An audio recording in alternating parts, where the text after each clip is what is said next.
you know before you went to Middlesbrough? Though? You must have had an idea what the squad was like, because you're at No, I had no idea. I told you, Sean, I basically went because not to do anything spectacular, but I thought, Race Carter, I'll learn all about management from Race Carter, and he was the useless, absolutely useless But bloke. he's been successful at Leeds, I hasn't know, he? but was he? I can't believe. But So how did he come to Middlesbrough then? How did that actually happen? Because was it Rach Carter who actually headhunted you, or was it? no, it was Eric Thomas, the chairman. I'd been very friendly with George Winnie, one of the directors. But I'd always been friendly with George through golf, actually. George Winnie played at Ganton, and I'd met him a couple of times playing there, and I think he was instrumental on me going to Middlesbrough. But when I got to Middlesbrough, I tell you, and I would never have left Newcastle, really, if it hadn't have been for Joe's. Well, Joe was just bloody hopeless, you know. So you arrived at Middlesbrough, who were like virtually bottom of the table, doing nothing, going nowhere. I could not believe it. And I obviously haven't told you the first day I was there. I went to Middlesbrough the first day, and Harold Shepherdson was a trainer. And again, you see, you think of people standing high in football terms. Harold Shepherdson, coach of England, yeah. which I thought he was the coach. He wasn't no bloody coach. He was the baggage man. That's all he did. That's all he did. No training at all. But because he was at Middlesbrough, I thought, right in there, like I'm right in. And Race Carter. I've got Race Carter. I've got Harold Shepherdson, who was the coach of England. I'm bloody made, like, you know. So I go there, and Gordon will tell you this. The first day, Gordon Jones, the first day, and I'd known Gordon, like, you know. And first day we go, it's the Friday. I've signed on the Thursday, and on Friday I go down, which is like just a loosening up session. Yep. Christ, I've never trained so hard in my bloody life. Harold Shepherdson obviously was trying to make an impression on me, so he was running these lads and me round these bloody tracks. I said to Harold, I said, hey Harold, I said, is this what you normally do on a Friday? He says, well, yeah. So I thought, I'm not having this. So I said to Gordon, I said, hey, I said, what's all this about? He said, we've never done anything like this. He said, we never do it. He says, it's all to impress you. I said, Christ, I said, he's got me knackered. I did, I was absolutely bloody knackered. Day before a match. Day before a match. Well, I hadn't played for about 4 or 5 weeks, you know. And this was all to impress me. And of course, that day was the end of Harold Shepherdson as a trainer. Because he didn't do any work for me. No. Didn't do any work for me, didn't train for me. He was the chief scout or whatever he was. I don't know what the hell he did.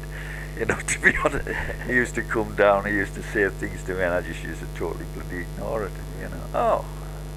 I just made my own decisions and bought players. I made a few mistakes, but I bought players on the cheap, really. You did. I mean, you look at the record. I was talking to David Chadwick about this, as you know, and you look through that record of that. Your first 4 signings were just inspirational. Yeah, I mean, yeah.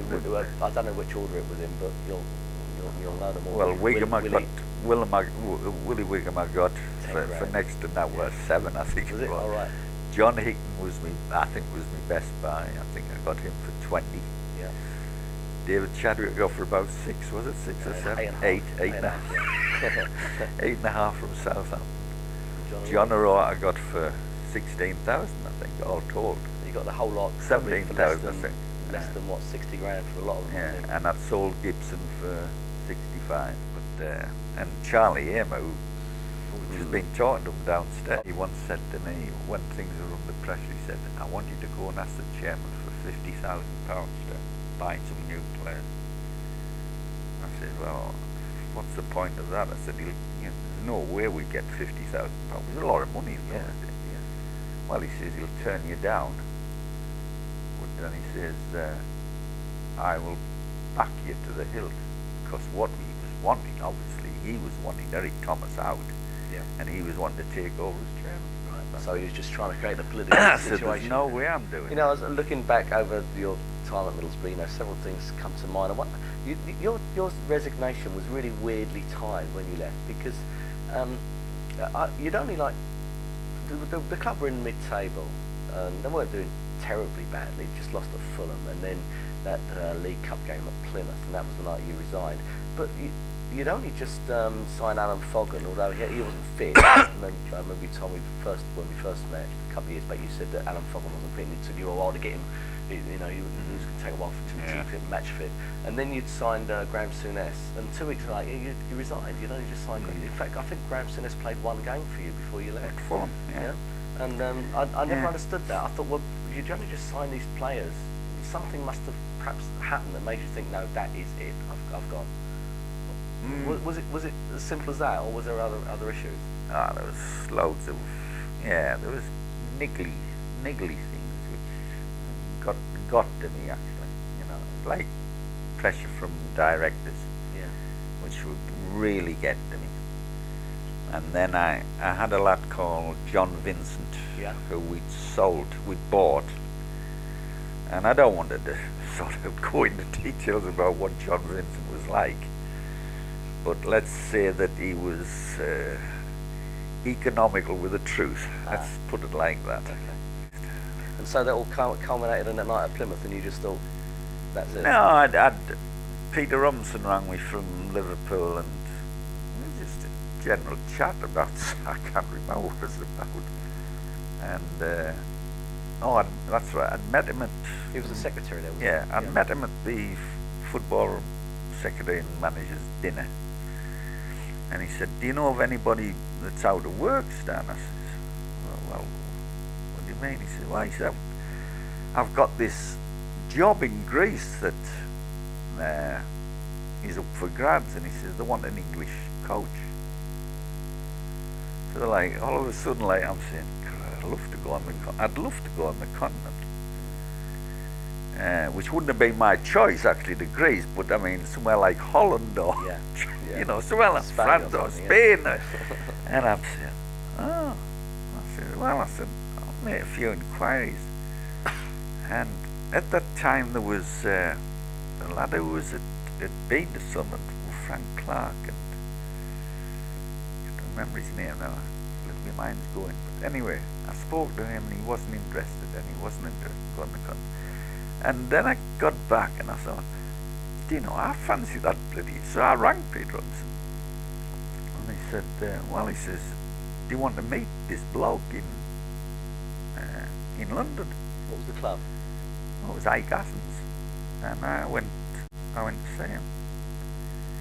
He said, would you like to come to Greece and speak to the people? And I flew to Greece, spoke to them. They were absolutely brilliant. I was on double the wages I was getting at Middlesbrough.